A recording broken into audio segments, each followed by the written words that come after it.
All of them are new people and they want to hear Hari speak. But I said, no, I've got more important people here first. So, Haris, you'll be number 4. Okay? Anyone here? Okay, let me welcome Stephen from Singapore. Stephen. Wait. That's Dita's significant half. I took one day medical leave and one day official leave to come here. He has been attending some of our candlelight vigils when we were over at MCOP. Okay? And I also have a doctor who is also a blogger and he would like to say a few words.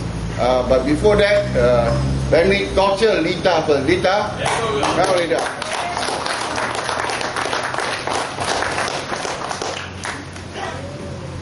Lita works in an embassy, but she's not a spy. I'm truly Malaysian. I'm not prepared to say anything, but I couldn't say no to Zoro for the I don't know how many times. So I'm just going to say a few words. I want to thank all the newcomers for coming. It really means so much to all of us who have been coming from day one. And my sharing tonight will be about the ISA and what it has meant to me.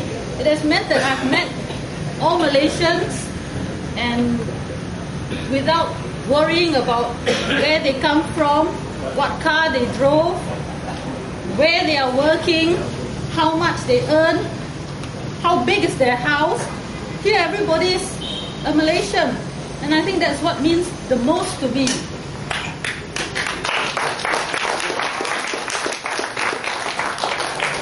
So I would like to say that this anti-ISA vigil has been one of the best ways since maybe 30, 40 years that I have seen, the best way for inculcating the spirit of Muhibah and the spirit of a one Bangsa Malaysia.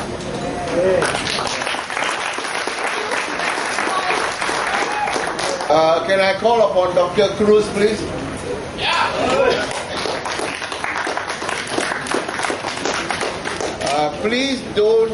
Please try to get him excited. Last Sunday after this candlelight vigil, we went somewhere to quench our thirst and nobody spoke to him, nobody got him excited. He fell backwards because of low blood pressure. But he survived it, but anyway he gave us the flight. Okay, doctor is also a blogger. He blogs under Cruising Thoughts. We'll see this side. Okay, good evening, everybody. Good evening. Okay, firstly, thanks to Haris, Bernard, and all the other guys who are there for picking me up. So thankfully everything went okay. So anyway, what I want to say is it has been quite an enlightening experience for me starting a blog. Firstly, started commenting on Malaysia Today and all that. And initially I was quite disturbed about the idea of getting rid of ISA.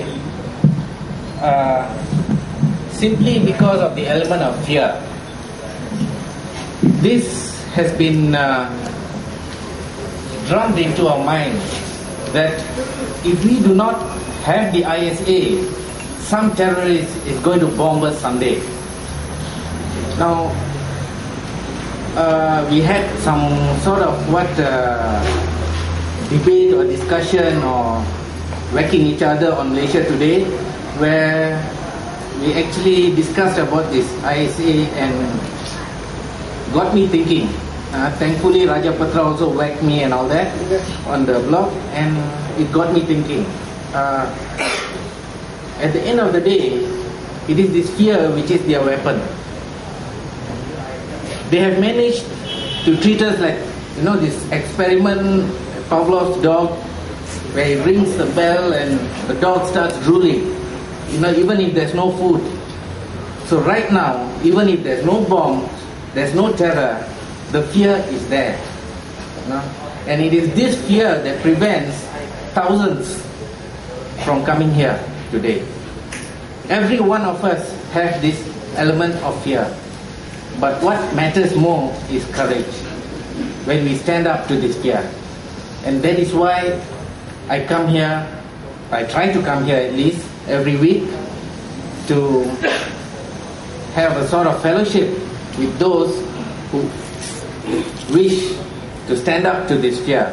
And we need to talk to people, and I found that the best way was through a blog.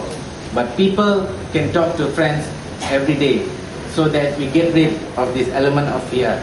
Today, the most powerful weapon of rulers is fear.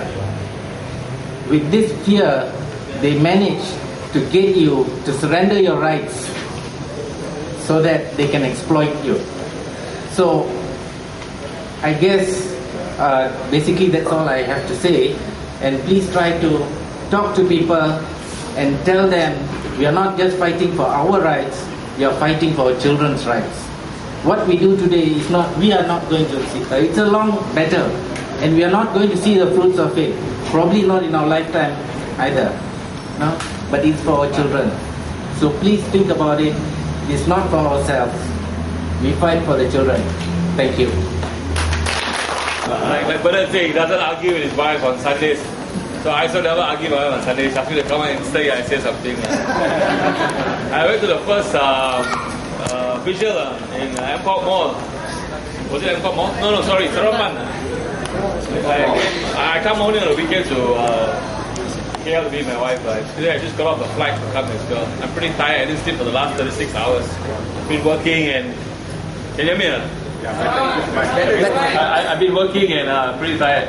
But I come here because I support my wife, not so much as the whole ISA thing, I come because my wife comes, so I support her. Like what she says, there is no, there are other laws to deal with people. So she has other ways to deal with me as well, so she has to come, I come. Okay, so hope all you are having a good time. Take care. Peace. God's peace with you. Same to you. Okay. Two very quick points I want to just share with you. I want to take up from where my good friend Dr. Cruz left off here at Temple. I had a chat with a good friend, and the concern was the 17 that were released. Now what he asked me was, he says, look, shouldn't they be making some sort of public statement, either to confirm that they renounce their earlier views, or that they never held any terroristic stances or inclinations, and that they have just been wronged by the government. Now, number one, more likely than not, one of the conditions of their release is that for a long time we will not be hearing from them publicly. Let's accept that as a first. But more importantly, don't lose sight of this. These people have been jailed, have been detained without a shred of evidence of any involvement in terrorist activity. Alright? Think back in September, Tan Hoon Cheng was detained.